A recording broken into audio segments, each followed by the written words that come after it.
You try to hold it in. Your eyes burn, your throat tightens, and you look away so no one notices.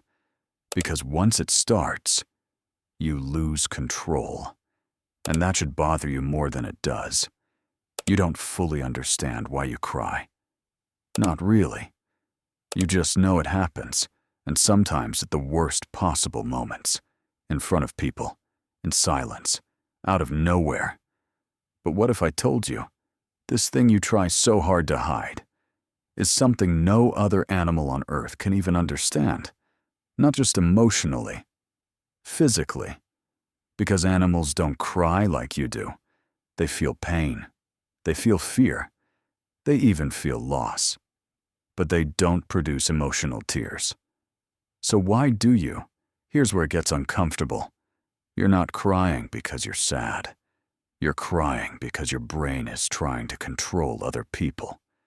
Go back thousands of years. You're not in a room anymore. You're standing in a small tribe, surrounded by people who decide whether you survive or not. There are no words for complex emotions, no long explanations, no therapy, no comfort systems, just signals.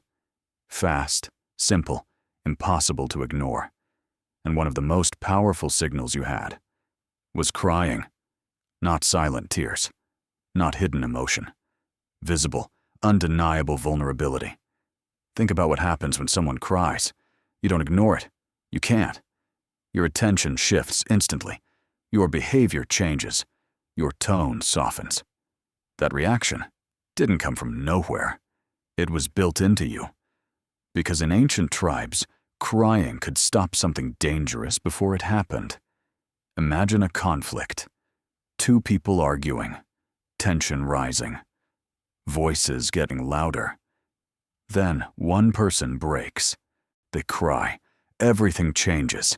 The aggression drops. The situation de-escalates. Because crying sends a message your brain understands instantly. I'm not a threat.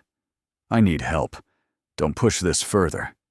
And in a world where conflict could turn deadly, that signal mattered. A lot. But that's not the only thing. Crying also made you harder to ignore. If you were injured, scared, or overwhelmed, you didn't have to explain it. Your body did it for you. Tears made your state visible, obvious, impossible to miss. And in a tribe, being noticed meant being helped. Being helped meant surviving. So your brain kept that mechanism, refined it, strengthened it, because the more effective your signal was, the higher your chances of staying protected. Now think about animals. Why don't they cry like this? Because they don't need to. Their survival isn't built on complex emotional communication. It's built on instinct, speed, dominance, or escape. Showing vulnerability in the wrong way could make them a target. So instead of emotional tears, they rely on other signals. Sounds, posture, movement, simple, direct. But humans? Humans became something else. We built our survival around connection, around cooperation, around understanding each other without words. And crying became one of the strongest tools for that. But here's where things start to break. Your brain still thinks you're in that tribe. It still thinks every emotional moment needs a signal. It still expects a response, support, attention, care. But look at your world now. You cry in a room alone. You cry in front of people who don't know how to react. You cry in situations where vulnerability feels wrong. So instead of protection, you feel exposed. Instead of connection, you feel embarrassed. Why? Because the environment changed. But your brain didn't. It's still running the same ancient program, still using the same signals, still expecting the same outcome. But now, the response isn't guaranteed. And that's why crying feels confusing. Because part of you expects it to work. and part of you feels like it shouldn't happen at all. You're caught between two worlds, the one your brain was built for, and the one you actually live in. And it gets even deeper, because crying doesn't just affect others. It affects you.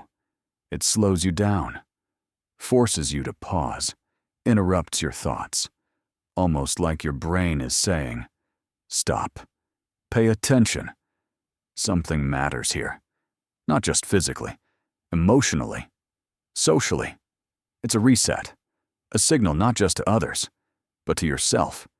And yet, you try to suppress it, hide it, control it, because somewhere along the way, crying stopped feeling like survival and started feeling like weakness. But it never was. It was one of the most advanced tools your ancestors had. A way to influence behavior without force. A way to stay protected without fighting.